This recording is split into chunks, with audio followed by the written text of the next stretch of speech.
What is the minimum your boyfriend should earn weekly? Would you break up with a man who is very lazy and refuses to work anymore? Would you date a man who is jobless at the moment but looking for work? What is the minimum your boyfriend should earn weekly? I guess 3K. 3,000 Philippine pesos. And how about yours? 2K. 2,000 Philippine pesos. Do you both have boyfriends? No. No. Oh, so you're both singles.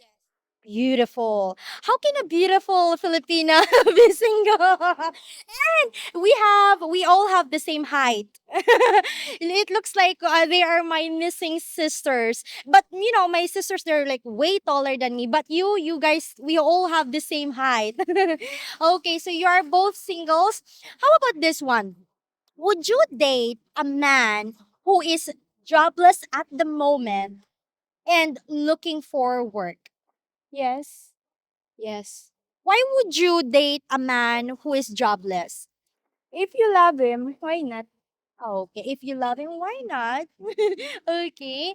How about would you break up with a man who is very lazy and refuses to work anymore? No. So you Yes. yes. I said yes. Okay, so you will break up with him. Yes. Yes. Why? Why would you break up with him? If parang kung siya na yung mapapangasawa mo, parang gutom ang abot mo. Kung Okay. halimbawa siya na yung Okay. mapapangasawa. So she said, like for example, he is going to be her husband. They will ended up, you know, hungry or starve. That's what's gonna happen. Okay. That's gonna be sad. Okay. How about you? Yes. Yes. Why? Why would you break up with him? Kasi walang patutungan yung buhay niya pag ganun siya. Patun, what is that in English? Like there's nothing gonna happen to his life like that? Yes. Okay. Like no good future? Like that, right? Yeah. Okay, no good future. What if you love him so much? Would you still break up with him? It's depend. It depends to what now?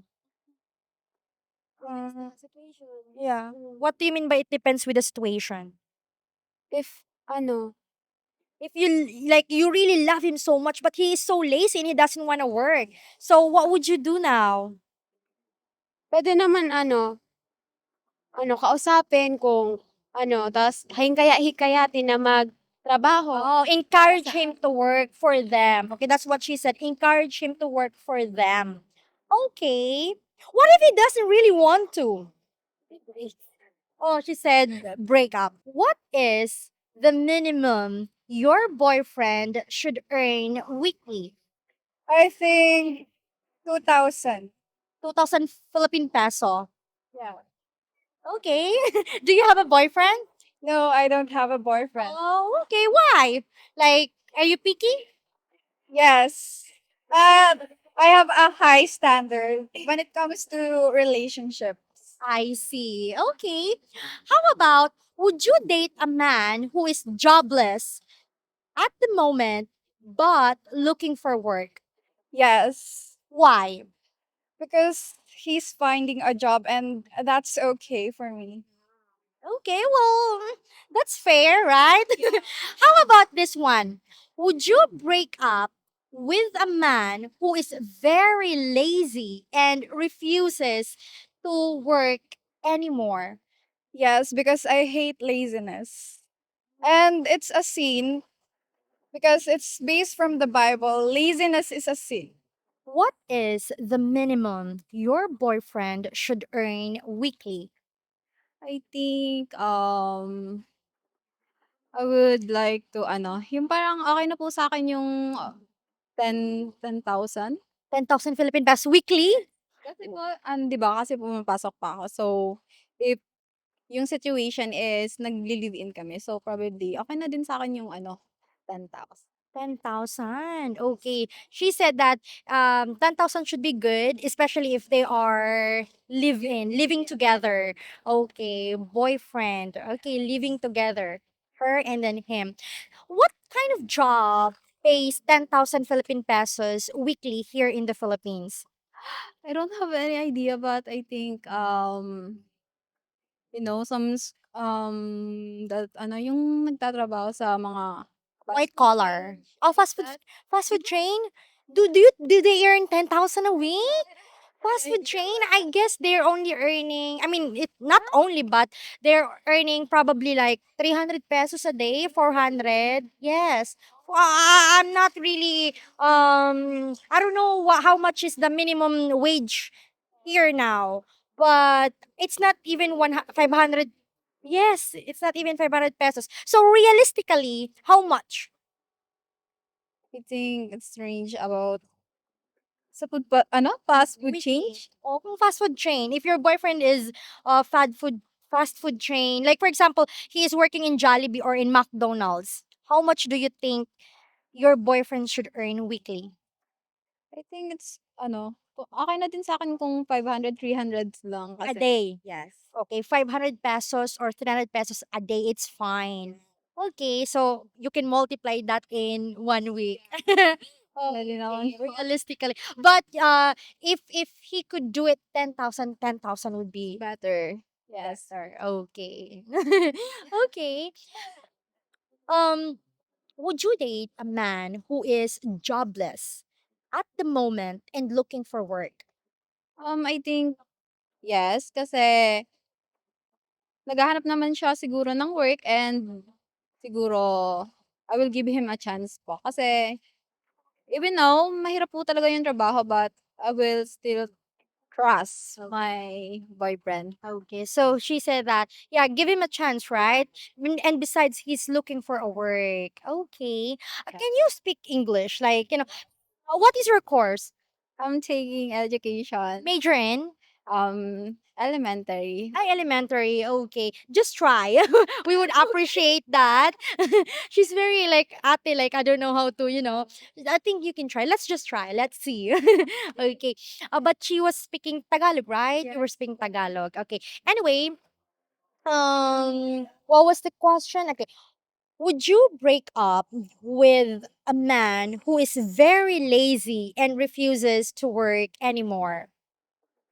Probably yes, because nowadays, as I observe, there's a lots of relationship that's, hindi sila, yes, failing kasi ano, yung isa is unstable, yung isa din inaasahan lang. So, I probably broke up with him kasi gusto ko yung ano, ako dun sa may job na. Oh, okay. So she said it's because she wants to settle down with someone who has job, like financially stable.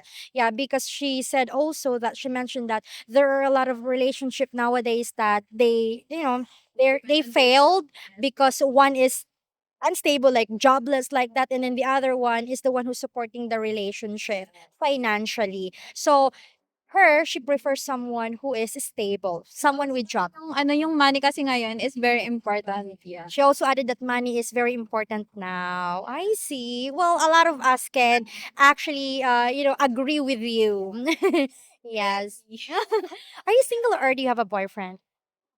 Right now, I'm single po. How long have you been single?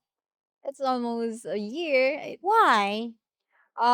This last month, I have this one person guy that I was talking to, but um, in a I don't know situation, he just goes me like he's not talking me anymore, and another day I just find out that she's been talking with another gay Another what? Girl. girl, and the sad part is that girl is also a student in my school. So, ka-course ko din po siya. And the same course. Yes. Oh my God. Now, I'm moving on and I also But let me ask you, why are you still single? Is that like you're picky or what? I think I'm prioritizing my studies now, but I'm open for the relationship naman po. Beautiful. Would you date a foreigner? I think yes. She's so pretty. I know. I love her body. Oh my god. Yeah, she's so slim. She's so pretty. Anyway, I want to be friends with you. Yes. Okay. YouTube. YouTube. Yeah, okay. Yeah, well, we can talk about that later. We can even be friends on Facebook if you want, or you can come to our home if you want. We can hang out together. Anyway, thank you so much for having this interview with us. Thank you. Hopefully, we earned your subscription, and also if you like our content, please consider becoming a member for exclusive videos. Thank you for watching, and take care, everyone. Bye bye. Beautiful reflection